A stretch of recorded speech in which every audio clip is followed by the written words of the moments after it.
next time. Open up my booty hole. Daddy, get the fisting till I'm swole with some boxing gloves on. Welcome back to the seat across from us. It's been a while, hasn't it? Nah, I'm joking. It's only been a week. Thank you to everyone who's listened so far. I love seeing the number counts go up. Now, next week is episode 3. But before we get into that, it's a religion episode, and I wanted to sit down to talk to you about my experience with religion growing up. But I want to start by saying this. This episode isn't about attacking anyone's belief. Religion is very personal. This is just my experience. And honestly, it's very complicated. Because growing up in my house, church wasn't really optional. It was more like mandatory.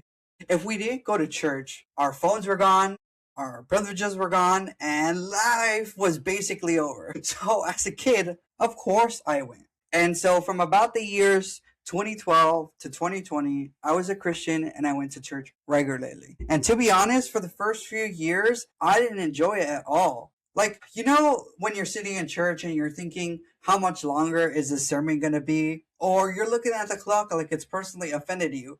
Me personally, I was looking at the clock so me and my family could go eat. Because Sundays were the days my parents were to go eat after church. You think I'm going to say no to a free meal?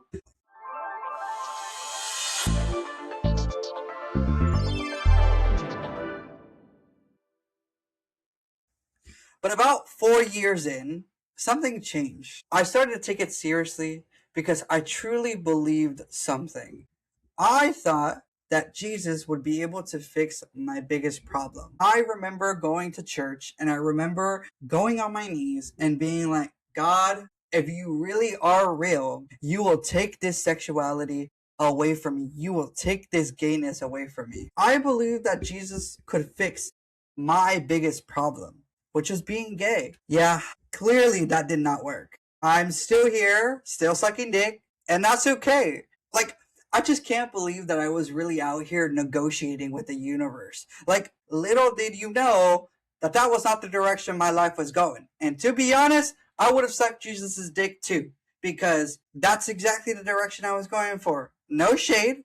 There should be no shade ever. And if you're listening to this episode and you're thinking, oh, I'm going to delete this after, go ahead. This episode and this space is meant for you to be free and be who you are. After all, it's called the seat across from us. There's no judgment here, and there never should be any judgment because you are no one to be judging. But when you grow up in certain environments, you start believing that something about you needs to be fixed. Something about, oh, if I prayed hard enough, oh my God, Jesus is going to take my problem away. Oh my God, if I prayed hard enough, it's going to go away. And eventually, you'll change.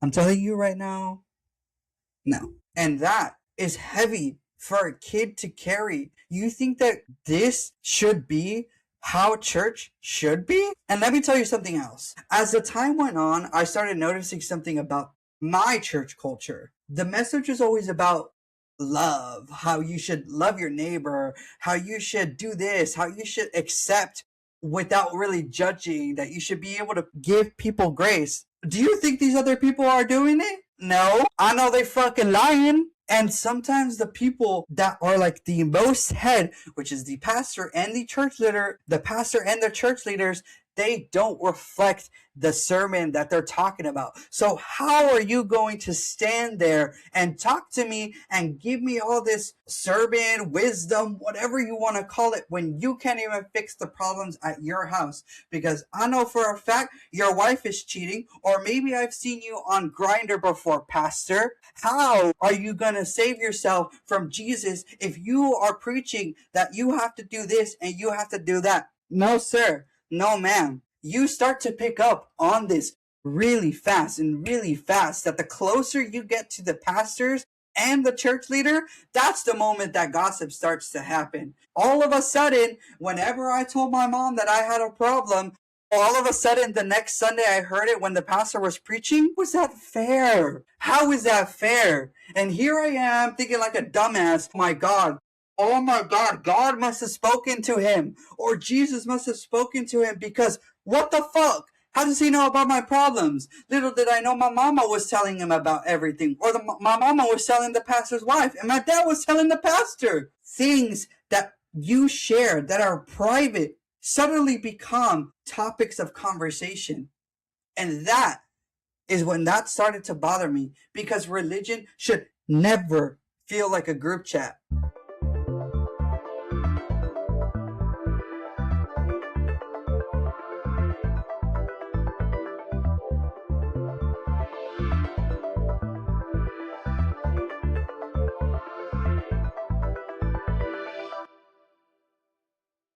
Now, I always say that I was a Christian from the years 2012 to 2020. Now, Gonzalo, what the hell happened in 2020? Bitch, we all know what happened in 2020. COVID happened.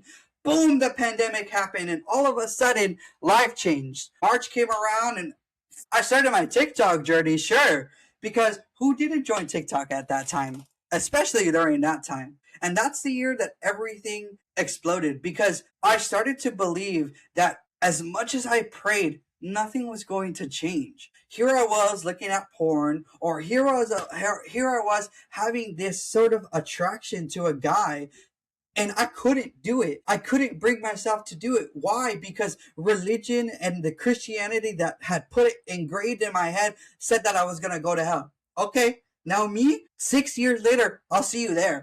I'll see you there, because here you are thinking that you're some sort of God or some sort of holy person. And I know that you're not, because I also hear the things that go around in this church. And excuse me, no. You think that you're sane, or you think that you're all holy and almighty? The only one that should be all almighty should be the one that you truly believe in. Now, in 2020, I think I had gotten to a point where I was finally ready to come out of a closet. You know where this is going. Unfortunately, my family found out before I could ever do it on my own terms. My mama found nudes on my phone. No shade.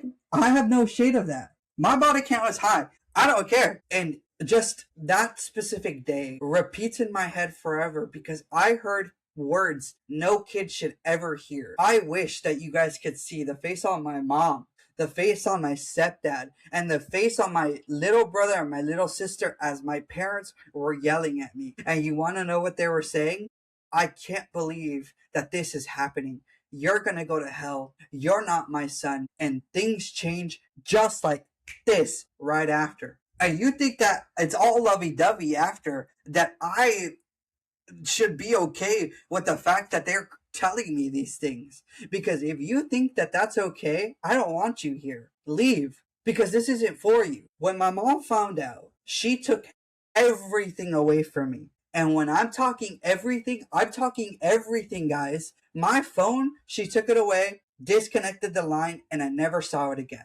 My laptop that was used for school, by the way, during the pandemic, was taken away. I almost failed my junior year of high school because my mama's thoughts were running through her head more than her son's education. And you might not think that that's a big big issue, but I rely on words of affirmation. I won, not even 2-3 weeks ago, a scholarship for an empowerment program for 5 years that we're going to continue through school, called the Alexander Hamilton Scholarship. I won out of many applicants that year. I told my mom, and you want to know the only thing she said? Wow. If you won a scholarship, is that the reaction you would have wanted from your parents? Because I sure didn't. What I was waiting for is, oh my God, congratulations, mijo, lo hiciste. You did it. A cake, something. But no. Instead, my phone got taken away. My laptop got taken away. My siblings started looking at me differently. It was bad. It was really bad. And I remember going to Arizona and having to email all my school from where, and they told me I was this close to failing. And they told me that if it wasn't for the state of Washington passing a law that no one could fail that year because of all the stuff that was going on, I would have repeated my junior year due to the sole fact that I'm gay. All right, Gonzalo, what happens after?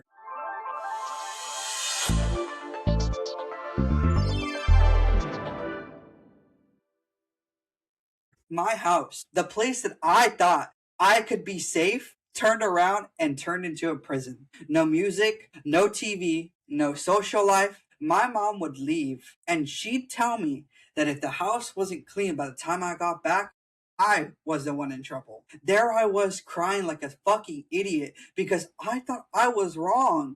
I thought that I was wrong because I didn't get to come out on my own terms. I was forced to, and now I'm facing the consequences of that. And the hardest part, it wasn't even the punishment. It was feeling like I had to erase who I was just to make other people confident. Just to make sure other people felt comfortable. No kid should ever have to feel like that.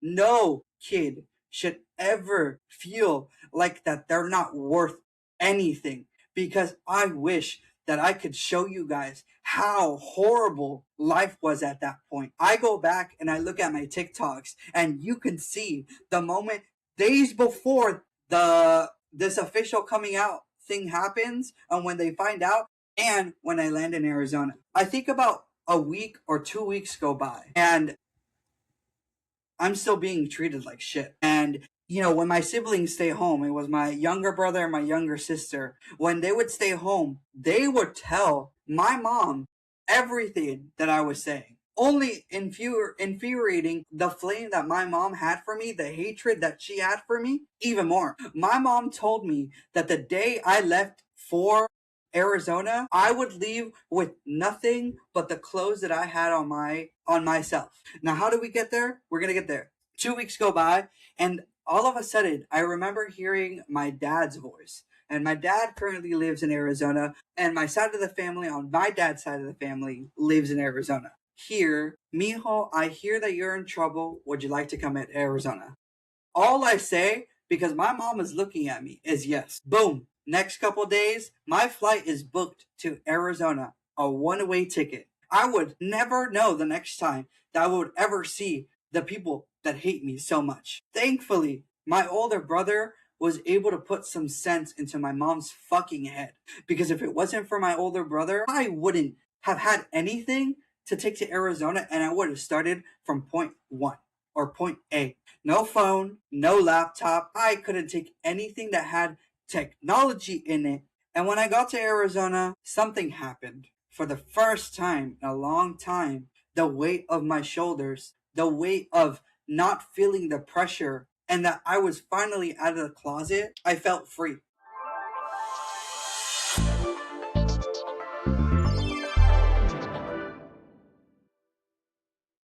My dad's side of the family, they love me. And I love them because not one time have they ever judged me for ever liking guys. Not once. Maybe my dad, and that's okay. But the rest of my family, open arms. Man, I fucking love them with everything I got because not feeling judged and living life the way I was always supposed to live it, something about that is so freeing to think about. Now, the very first thing my dad asked me when we land in Arizona is, am I sure that I'm gay? Of course, he doesn't know. Like, he's just trying to understand. I understand. And that's good because if you're trying to understand, all right. If you're judging me, that's a different thing. He asked me if I ever had sex with a girl.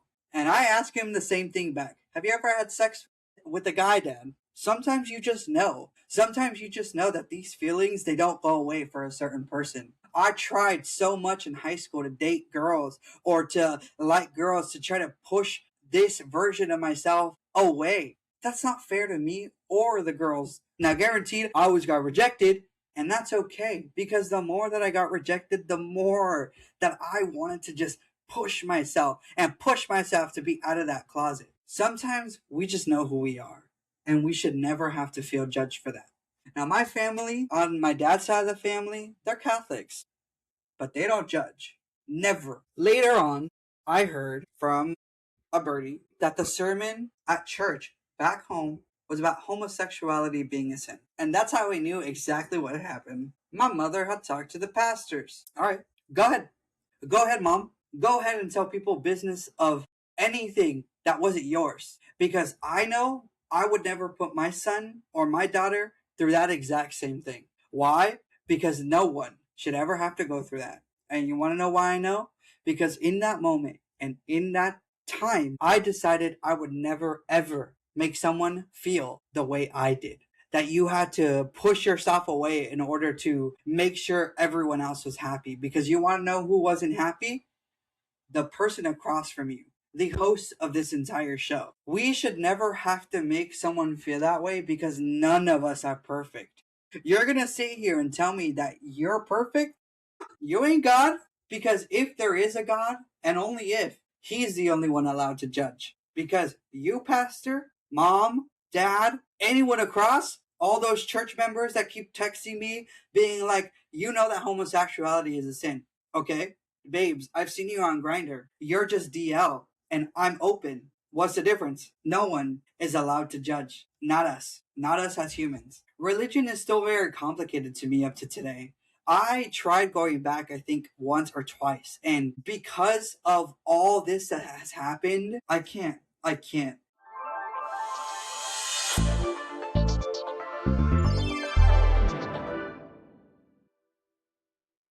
Because after a while, you start to see people's true colors, even in the church and outside of church. It's hard to unsee it after you do that.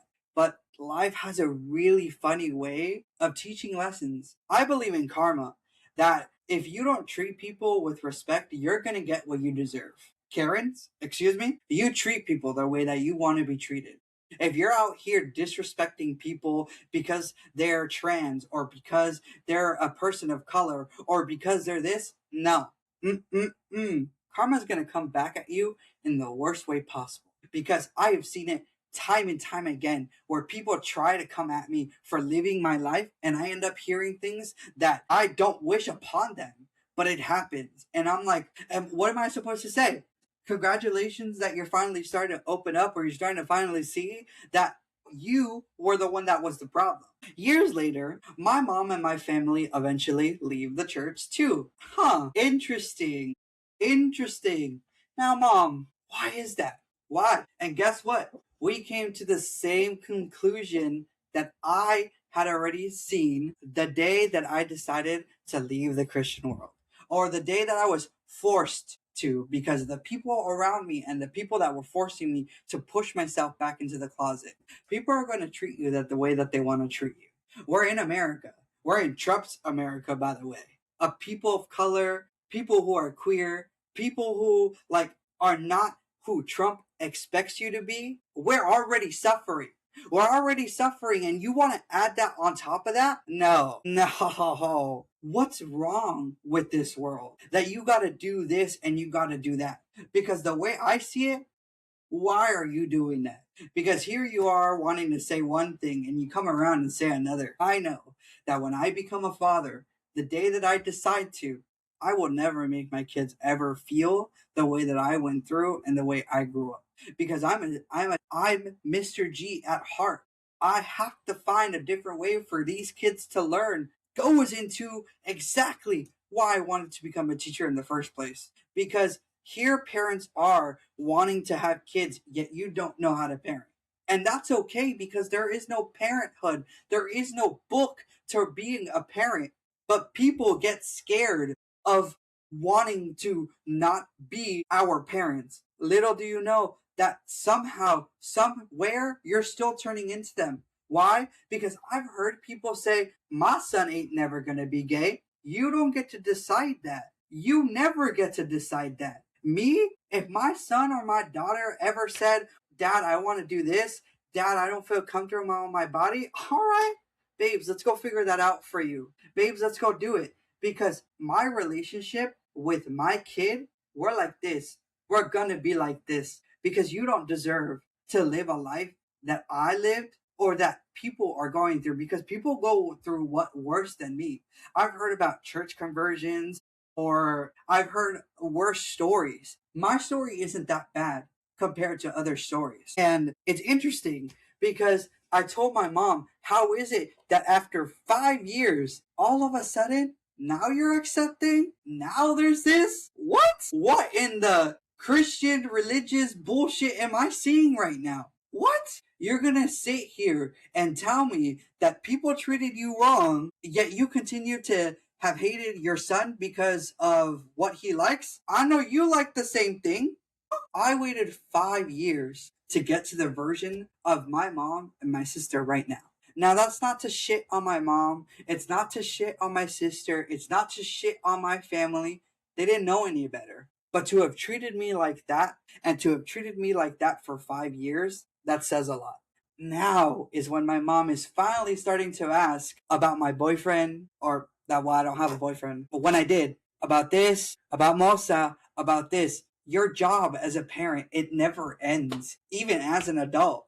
That's when you should try even harder. My sister, the same thing. It's no shade to them. I understand. But goddamn, do you know how you made me feel these last years? And you thought that it could all be forgiven? It is, because I can forgive. The question is, can you? And can you move forward after you have done such a shitty thing? Because this is just the tip of the iceberg of what I went through.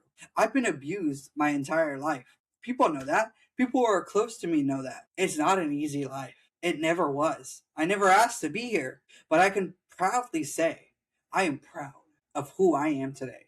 I am so proud of Gonzalo and who he became. He wanted a podcast. He started a podcast. He got people to come here, and his friends around him all love him. So to the people who out there who are still struggling because sometimes the closet is too comfortable, sometimes the uncomfortable is worth the prize at the end of the day. Because as much as I could say I wish I would have been able to come out on my own terms, I've never felt freer after.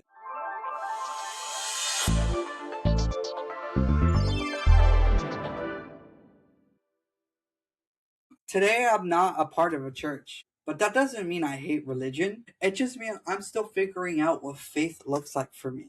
And I think that that's okay, because everyone's journey on belief is different. Today, you sat with me and you understood exactly why religion is such a tricky subject for me because of everything around me. And next week, we get into even deeper about religion, belief, and faith from someone's perspective. And trust me, it's a good episode, because never in a billion years did I ever expect this person to have talked to me on a story I already know and be so open about it. And guess what? We were able to challenge each other's heads, and we're still very good friends, because that is exactly how life should be. Now, that episode is going to be a really interesting conversation, so I hope to see you next week. Bye bye for now, and I'll see you next week on the next episode of The Seat Across From Us. Open up my booty hole, daddy get the fisting till I'm swole with some boxing gloves on. Open up my booty hole, daddy get the